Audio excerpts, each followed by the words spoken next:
Hello friends, how are you? Hopefully superb. चलिए, आज बहुत ही इंटरेस्टिंग टॉपिक लेके आया हूं मैं आपके साथ। टॉपिक क्या है? क्वेश्चन रीड करना। जी हाँ, मैं आपको बहुत जल्दी से ये समझा दूं कि आखिरकार क्वेश्चन रीड करना है तो करना कैसे है। Why? Because it is very critical. अगर क्वेश्चन सही से रीड कर लिया, कॉम्प्रिहेंड कर लिया, डेफिनेटली फिर तो हमें स्कोर करने से कोई रोक ही नहीं सकता। हमारी मेजर प्रॉब्लम एग्जामिनेशन में होती क्या है? हमारी मेजर प्रॉब्लम ही क्वेश्चन को रीड करना है। ये वीडियो मैं particularly CA final costing, strategic cost management, performance evaluation के लिए बना रहा हूं, but definitely this video can be used for other subjects as well.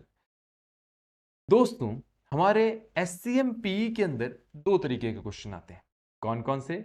एक को मैं कह देता हूं केस स्टडी, और दूसरा मैं कह देता हूं others. Others will include case scenarios, numerical, everything.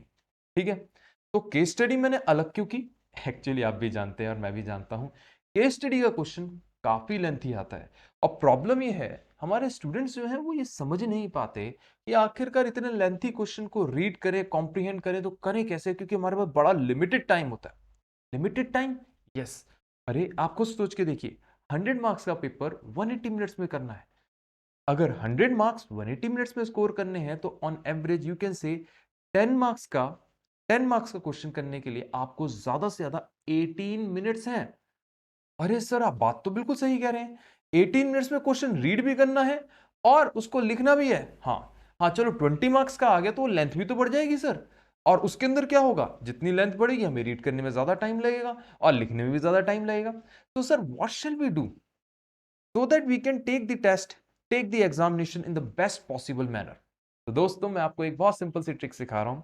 पहले मैं आपको समझाता हूं कि आखिरकार केस स्टडी के क्वेश्चंस को कैसे डील करना है। मैंने एक बहुत सिंपल सा एक पेज बनाया है वर्ड के अंदर, ताकि आपको समझ में आए कि केस स्टडी के क्वेश्चंस आते कैसे हैं। एक बेसिक फॉर्मेट है केस स्टडी के क्वेश्चन के अंदर। क्या है? सबसे पहले एक इंट्रोडक्शन पैराग्राफ होता है, फिर कई पैराग्राफ्स होते हैं जो कि 3-4 pages, 4-5 pages, dependent on the length of question divided होते हैं। कई बार 5-6 पेजेस भी होते हैं। और लास्ट में कंक्लूडिंग पैराग्राफ होता है, और आप कहेंगे रिक्वायरमेंट ऑफ क्वेश्चन होती है। बिलीव मी, ये जो मिडिल के पैराग्राफ हैं इसमें से 70% चीजें वर्थलेस हैं। सर क्या बोल रहे हो, वर्थलेस? हाँ, आप बिल्कुल उसकी कोई यूज नहीं है। रिक्वायरमेंट के हिसाब से आपको वो पढ़ो ना पढ़ो, दिया हो ना दिया हो, उस क्वेश्चन में आप कहोगे it doesn't matter at all. Sir then why they have provided? Definitely they have provided to waste your time. हमें तो अपने टाइम को बेस्ट वे में यूटिलाइज करना है ना? तो आपने कहा अच्छा, तभी तो याद रखना है 10 मार्क्स के क्वेश्चन को 18 मिनट्स में कैसे करोगे बेस्ट वे में। भाई आप सब बहुत अच्छे से कॉन्सेप्ट जानते हैं, लेकिन अगर अटेम्प्ट करना है तो ये चीज तो सीखनी पड़ेगी ना। तो आपने कहा फिर पढ़े कैसे? अगर आप नोटिस करें, मैंने इंट्रोडक्शन पैराग्राफ और कंक्लूडिंग पैरा या रिक्वायरमेंट को हाईलाइट किया हुआ है अलग कलर से। तो what you need to do, सबसे पहले आप इंट्रोडक्शन पैराग्राफ पढ़ लीजिए। अच्छा, पढ़ लिया सर। अब इंट्रोडक्शन पैराग्राफ जब आपने पढ़ लिया तो आपको एक जिस्ट मिल गया कि कंपनी का नाम क्या है, किस चीज में कंपनी डील करती है, हम प्रोडक्ट वगैरह क्या है, सिनेरियो क्या है, हल्का सा, बहुत हल्का सा सिनेरियो मिल गया। और जब आप कंक्लूडिंग पैराग्राफ और फिर और रिक्वायरमेंट पढ़ लेंगे, मतलब बीच का बिल्कुल छोड़ दीजिए, आपको बीच का पढ़ना ही नहीं है। अरे सर, फर्स्ट पैराग्राफ अगर एक्स्ट्रा ऑर्डिनरी लंबा हो तो फर्स्ट पैराग्राफ की 4-5 लाइंस पढ़ लीजिए, नॉट मोर देन दैट। मतलब बीच का आपको सारा स्किप करना है, पूरा आपको स्किप करके चलना है, and then you are suppose to come directly on to concluding paragraph. Requirement पे आ जाना है। जब हम रिक्वायरमेंट पे आ जाएंगे तो रिक्वायरमेंट में किस तरीके से है, आपको क्वेश्चन ने आपको यह दिया है कि आपको क्या पढ़ना है, किस तरीके से आपको क्वेश्चन पढ़ना है, किस नर्व्स को पकड़ना है क्वेश्चन की, किस टर्म्स को आपको दिमाग में लेके चलना है जब आप क्वेश्चन पढ़ रहे हैं। मतलब आपको एक एक चीज समझ में आ जाएगी कि यार इसके अपार्ट बहुत सारी चीजें दी हुई हैं। मान के चलिए आपको वैल्यू एनालिसिस के बारे में क्वेश्चन पूछ लिया, let us take an example. और क्वेश्चन के अंदर वैल्यू एनालिसिस के साथ साथ कुछ स्टैंडर्ड कॉस्ट और भगवान जाने क्या क्या दिया हुआ है। It will be irrelevant for this particular requirement. तो आप उसको जब पढ़ रहे होंगे ना, आई एम नॉट सेइंग कि उसको आप इग्नोर करिए, एक बहुत छोटा सा डॉट साइड में लगा दीजिए पैराग्राफ के कि यार ये पैराग्राफ जो है इसके अंदर जैसे कोई भी लाइन है, उसके कोई भी पॉइंट है, क्योंकि आपको राइटिंग अलाउड नहीं है क्वेश्चन के पेपर के ऊपर, तो what you need to do is एक छोटा सा डॉट लगा दिया, दैट विल बी अलाउड, कोई आपको उस पर कुछ नहीं कहने वाला। तो आप एक छोटा सा डॉट लगा देंगे कि यार ये चीज जो है ये मेरे को नहीं लगता कि इस समय रेलेवेंट है। जिस समय मैं सेकेंड टाइम क्वेश्चन पढ़ रहा हूँ ना, तो उस समय देखूंगा, है ना। तो आप क्या करेंगे, इस तरीके से क्वेश्चन पेपर पढ़ते जाएंगे। अब आपके पास बहुत सारे पैराग्राफ्स लेस रेलेवेंट दिखने लग जाएंगे, और फिर से रिक्वायरमेंट पढ़ेंगे। मतलब सबसे पहले क्या पढ़ा, इंट्रोडक्शन पैराग्राफ, फिर कंक्लूडिंग रिक्वायरमेंट के साथ, और अब आपको पूरा जिस्ट पता चल चुका है कि क्वेश्चन में किस कंपनी के रिगार्डिंग है, क्या मांगा है। अब आप शुरू से इंक्लूडिंग फर्स्ट पैराग्राफ पढ़ना शुरू करेंगे, और जो जो पैराग्राफ आपको ऐसा लग रहा होगा कि किसी यूज का नहीं है, उस पर एक हल्का सा डॉट लगा देंगे, और जो थोड़ा सा यूज का लग रहा होगा उसके ऊपर डबल डॉट या ट्रिपल डॉट, और what ever marking you want.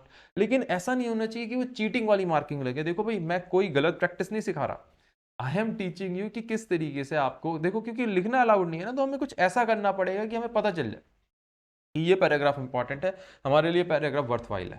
तो आपने कहा ठीक है सर। अब आपने उसके बाद नीचे आते गए आपको सारे पैराग्राफ में सिर्फ 4-5 पैरा, मान के चलिए 10 पैरा है, तो 4-5 पैरा ही रेलेवेंट होंगे, बाकी बेकार होंगे। बाकी कंपनी की हिस्ट्री बता रखी होगी सर, ज्योग्राफी बता रखी होगी, कोई फायदा नहीं उसका, उसकी रिक्वायरमेंट के रिगार्डिंग कोई फायदा नहीं। वैसे होगा, I am not denying that fact कि उसका कोई यूज नहीं। मैं कह रहा हूं रिक्वायरमेंट जो क्वेश्चन ने मांगा है उसी के टर्म्स में तो पढ़ना है हमें क्वेश्चन। बाकी तो आपको रिसर्च करनी हो, you have full time, but not in examination. Examination में तो बड़ा क्रिटिकल टाइम है। तो फिर से रिपीट कर रहा हूं, केस स्टडी को क्वेश्चन को अगर आप ऐसे पढ़ेंगे, believe me, you will be able to score well in case study. ठीक है, तो आपने कैसे करना है, introduction paragraph, then concluding paragraph, फिर वापस आएंगे, किधर आएंगे, वापस शुरुआत से आप पढ़ना शुरू करेंगे। इंट्रोडक्शन पैराग्राफ फिर से पढ़ेंगे। अब आपने डॉट्स वगैरह लगाने हैं जो पैराग्राफ्स आपके लिए रेलेवेंट है उस पे। ठीक है, जो इररेलेवेंट है उस पर हल्के डिफरेंट टाइप के डॉट, और जो रेलेवेंट है उस पर डिफरेंट टाइप के, मतलब सिंगल डॉट लगा दिए, जैसे आपने कहा कि यार जो रेलेवेंट नहीं है, और जो डबल डॉट है मतलब रेलेवेंट है।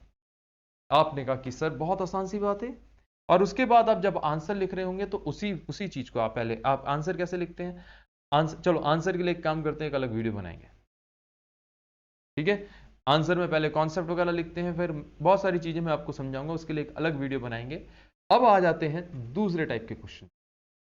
सेकेंड टाइप का क्वेश्चन क्या है, आपने कहा कि सेकेंड टाइप का क्वेश्चन होता है केस सिनेरियो या न्यूमेरिकल्स वगैरह। अब केस सिनेरियो, न्यूमेरिकल वगैरह ये क्वेश्चन को कभी भी ऊपर से नहीं पढ़ना है। मैंने ब्लू कहां से है, आप अगर नोटिस करेंगे, मैंने concluding para requirement of question, क्यों ऐसा किया, मुझे पहले ही पता चल जाएगा कि यार ये रिक्वायरमेंट है, आती भी है या नहीं। सबसे पहली बात तो may be I don't know about this particular requirement, may be it's possibility that I am weak in this particular topic, तो if possible skip it for last और चूज एनी अदर क्वेश्चन। तो हमें पता चल जाएगा ना requirement पढ़ के, why to waste whole time in reading question from top to bottom rather than top to bottom, we will read it from bottom to top. अब आपने जब रिक्वायरमेंट पढ़ ली, अब आपको पता है कि क्वेश्चन में इस तरीके, अब रिक्वायरमेंट को याद रखना, even for case study requirement is suppose to be read at least twice, so that we shall understand after all what is asked in question. और उसके बाद आप बाकी सारे पैराग्राफ्स वगैरह पढ़ेंगे, न्यूमेरिकल फिगर्स वगैरह पढ़ेंगे, और बिलीव मी, आपको फिर डिफिकल्टी नहीं होने वाली। बिलीव मी, अगर आप उसके बाद पढ़ेंगे, रिक्वायरमेंट के हिसाब से क्वेश्चन को पढ़ेंगे, आपका कॉम्प्रिहेंशन लेवल बहुत अच्छा हो जाएगा। देखो दोस्तों, ये टॉपिक मैंने क्यों लिया, मैंने क्यों चूज किया, मैं एक एक्स एग्जामिनर हूं, और ऊपर वाली की कृपा से मेरे स्टूडेंट्स ने मेरे को हमेशा प्राउड फील कराया। इतने टॉप स्कोरर निकले आज तक, ऑलमोस्ट हर बार सबसे ज्यादा रैंक होल्डर्स मेरे स्टूडेंट्स, मतलब एक आध अटेम्प्ट छोड़ दो टॉप स्कोरर मेरा स्टूडेंट होता है। तो मुझे बड़ा अच्छा लगता है कि यार वो मेरे पास आते हैं, मुझे बताते हैं कि सर हमने फिर से टॉप स्कोर किया, मतलब स्टूडेंट्स बताते हैं हमने टॉप स्कोर किया, रैंक आई, मेरे को बड़ा प्राउड फील होता है।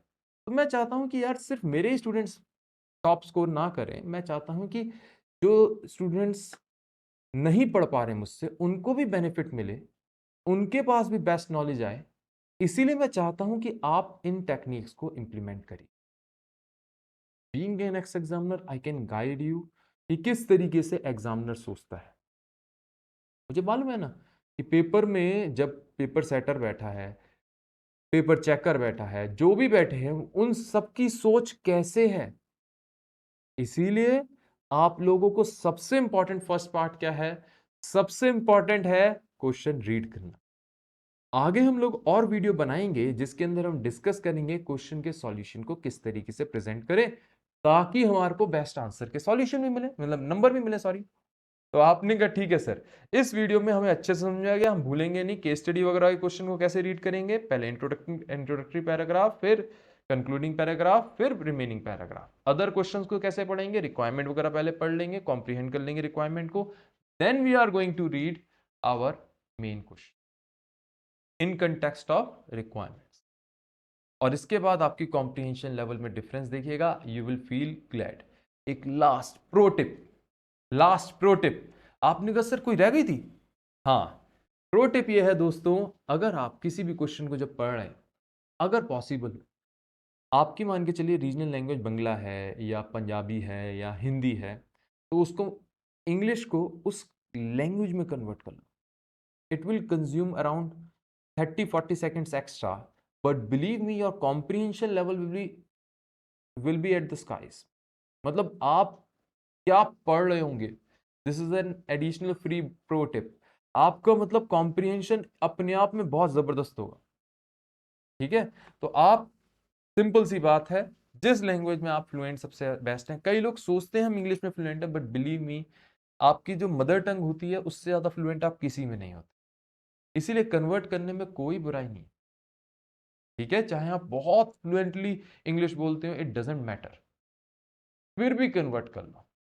ठीक है, with this best of luck to all of you, may God bless you, and भगवान करे आप लोग बहुत अच्छा स्कोर करें।